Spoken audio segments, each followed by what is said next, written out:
લોકસભા ચૂંટણીમાં આજે બીજા તબક્કાનું મતદાન ચાલી રહ્યું છે। પીએમ મોદીએ બીજા તબક્કાની તમામ બેઠકો પર રેકોર્ડ બ્રેક મતદાન કરવા સૌને અપીલ કરી છે। તેમણે ટાંક્યું છે કે બીજા તબક્કાની તમામ બેઠકોના મતદારોને મારો વિનમ્ર અનુરોધ છે કે તેઓ રેકોર્ડની સંખ્યામાં મતદાન કરશે। જેટલું વધુ મતદાન હશે એટલું જ મજબૂત આપણું લોકતંત્ર હશે। યુવા મતદારોની સાથે સાથે નારી શક્તિને પણ મારો વિશેષ આગ્રહ છે કે મત આપવા આગળ આવે। આપનો વોટ આપની અવાજ છે।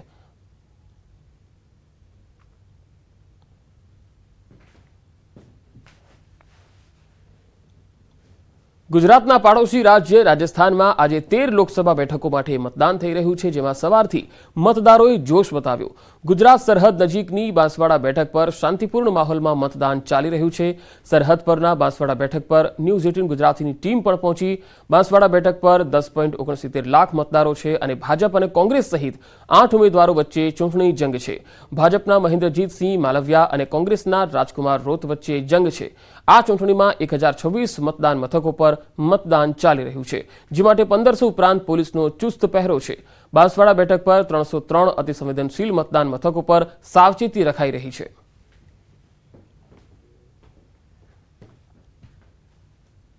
રાજસ્થાનની 13 જેટલી લોકસભાની બેઠકો ઉપર વહેલી સવારથી મતદાન શરૂ થયું હતું। તેવા સંજોગોમાં જે ખાસ કરીને જે લોકો છે, મતદારો છે, તે મોટી સંખ્યામાં આવી રહ્યા છે। આપણે અત્યારે હાલ બાંસવાડા જે બેઠક છે ત્યાંના રતનપુર જે મતદાર મથક છે ત્યાં પહોંચ્યા છીએ, જ્યાં પોલીસ સ્ટેશન છે ત્યાં છે। આપ જોઈ શકો છો કે લાંબી કતારો લાગી ચૂકી છે। લોકો વહેલી સવારથી લાંબી કતારોમાં જોડાઈ ચૂક્યા છે। મહિલાઓ ખાસ કરીને સૌથી વધુ ધ્યાન ખેંચી રહી છે કે મતદાન કરવું જોઈએ અને મતદાન કરવા માટે જે ઉત્સાહ છે તે જોવા અહીં મળી રહ્યો છે અને ભારે ઉત્સાહ સાથે લાંબી કતારોમાં જોવા મળે જે ચુસ્ત બંદોબસ્ત સાથે, કારણ કે 10,69,000 જેટલા મતદારો છે તેવા સંજોગોમાં 1026 પોલિંગ સ્ટેશન છે ત્યારે શાંતિપૂર્ણ માહોલમાં મતદાન થઈ રહ્યું છે। અમે હાલ જ્યાં ઉપસ્થિત છીએ રતનપુર જે ચેકપોસ્ટ વિસ્તાર છે ગુજરાત રાજસ્થાનનો, ત્યાં ચેકપોસ્ટ ઉપર છીએ અને ત્યાં પાસે આવેલું જે આ મતદાન મથક છે તે બાંસવાડા બેઠક ઉપર આવેલું છે અને ખાસ કરીને શાંતિપૂર્ણ માહોલમાં અહીં મતદાન થઈ રહ્યું છે। મહિલાઓ આપ જોઈ શકો છો, લોકો જોઈ શકો છો, તેવા સંજોગોમાં લોકો આવી રહ્યા છે અને શાંતિપૂર્ણ માહોલમાં અહીં મતદાન કરી રહ્યા છે। હાર્દિક પટેલ, ન્યૂઝ 18 ગુજરાતી, બાંસવાડા। ભાજપના જ ધારાસભ્ય અધિકારીઓ પર બગડ્યા। ચોટીલાના એમએલએ શામજી ચૌહાણની અધિકારીઓની ચીમકી। ભ્રષ્ટ અધિકારીઓ સામે કડક કાર્યવાહીની ચીમકી આપી। ચોટીલાના મધ્યસ્થ કાર્યાલયના ઉદ્ઘાટન પ્રસંગે ધારાસભ્યોના આરોપ। ચૂંટણી બાદ ભ્રષ્ટ અધિકારીઓ સામે કાર્યવાહી કરીશું। ચૂંટણી બાદ ભ્રષ્ટ અધિકારીઓ સામે મુહિમ ચલાવીશું।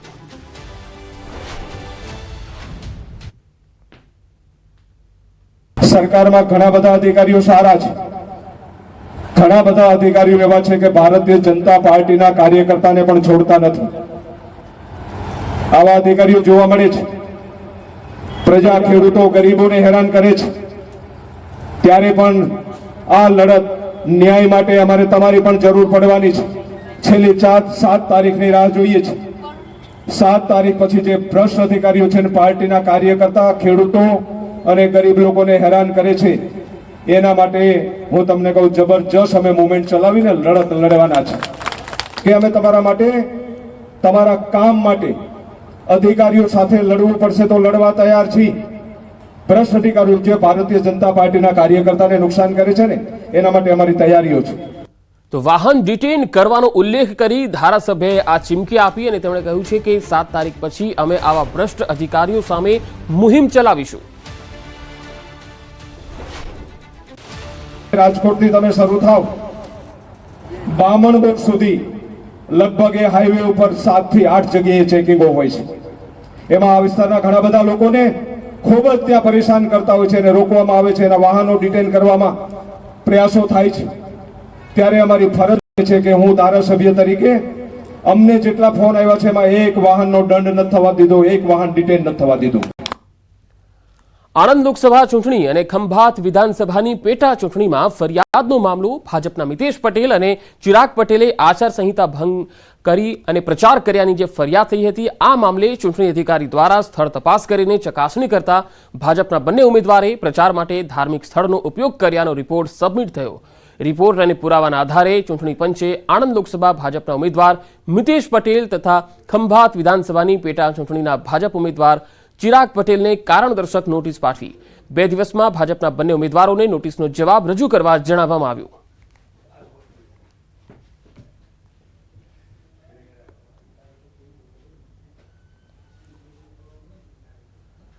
ભાવનગરમાં સી વિજિલન્સમાં ઓનલાઈન સૌથી વધુ બેનર હોર્ડિંગ્સની ફરિયાદ. ફ્લાઇંગ સ્ક્વોડની 36 ટીમો હાલ કાર્યરત છે. આચારસંહિતા બાદ 95 જેટલી ફરિયાદો નોંધાયા પછી તમામનો નિકાલ કરાયો. ભાવનગરમાં આચારસંહિતા ભંગ બદલ કાર્યવાહી થઈ. મનપાના પૂર્વ ડેપ્યુટી મેયરના ઘરેથી હટાવાયા રાજકીય ઝંડા.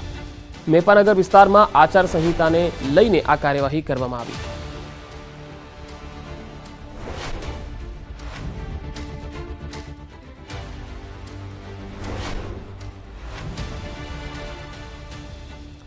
મહેસાણામાં ભાજપના લોકસભા ઉમેદવારનો અનોખો પ્રચાર જોવા મળ્યો.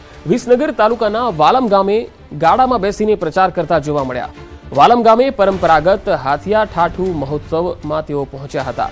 હાથિયા ઠાઠુ નામના મહોત્સવમાં ગાડામાં બેસીને પ્રચાર કરવા પહોંચ્યા. આ મહોત્સવમાં પૂર ઝડપે દોડાવાય છે બળદગાડું અને બળદગાડામાં ભાજપના ઉમેદવાર હરિભાઈ પટેલ સવાર હતા. આરોગ્ય મંત્રી ઋષિકેશ પટેલ પણ બળદગાડામાં બેઠા. મોટી સંખ્યામાં ગ્રામજનો પણ હાજર રહ્યા.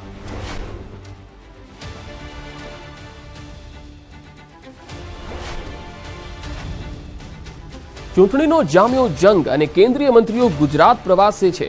આજે કેન્દ્રીય મંત્રી અશ્વિની વૈષ્ણવ ગુજરાતના પ્રવાસે છે. રાજકોટ, પોરબંદર અને કચ્છમાં અશ્વિની વૈષ્ણવ પ્રચાર કરશે. અશ્વિની વૈષ્ણવ આજે અમદાવાદથી રાજકોટ જશે. રાજકોટમાં પ્રબુદ્ધ નાગરિકો સાથેના એક સંમેલનમાં તેઓ ઉપસ્થિત રહેશે.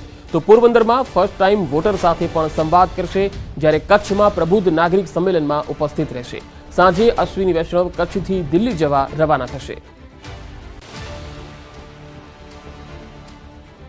જામનગર ભાજપ ઉમેદવાર પૂનમબેન માડમનો દ્વારકામાં ભવ્ય રોડ શો યોજાયો. બાદમાં તેમણે મધ્યસ્થ કાર્યાલયનું ઉદ્ઘાટન કર્યું. રોડ શો દરમિયાન ખૂબ મોટી સંખ્યામાં લોકો જોડાયા. નાગરિકોના ઉત્સાહને જોતા તેમણે કહ્યું કે સમરસ રીતે ખાતરી છે કે મોટો પરિવાર બની ભાજપને આગળ લઈ જશે. સાથે જ તેમણે કોંગ્રેસ પર શાબ્દિક પ્રહાર કર્યા. રોડ શો સમયે ધારાસભ્ય પબુભા માણેક પણ ઉપસ્થિત રહ્યા.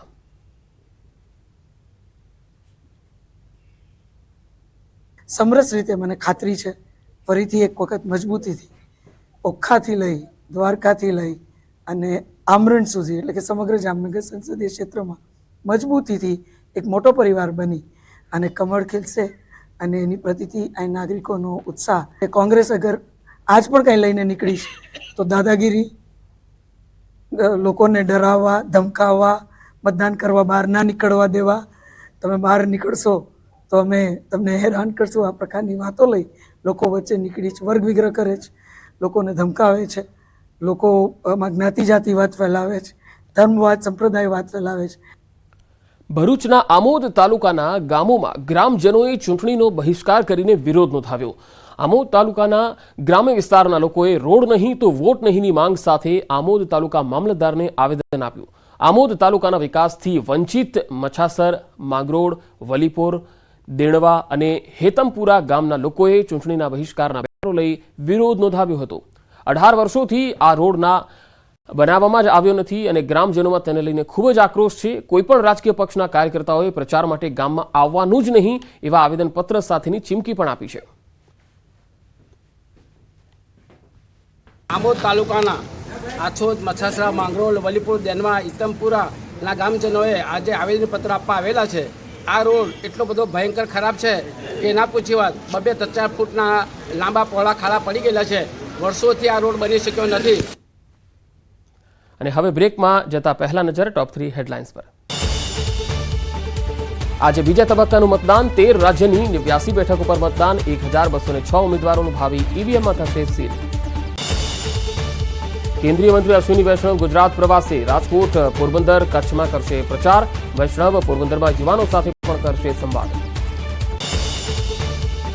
ઉનાળો બનશે વધુ આકરો. પવનની દિશા બદલાતા વધશે ગરમીનો પ્રકોપ. 2 ડિગ્રી આસપાસ તાપમાનમાં થશે વધારો.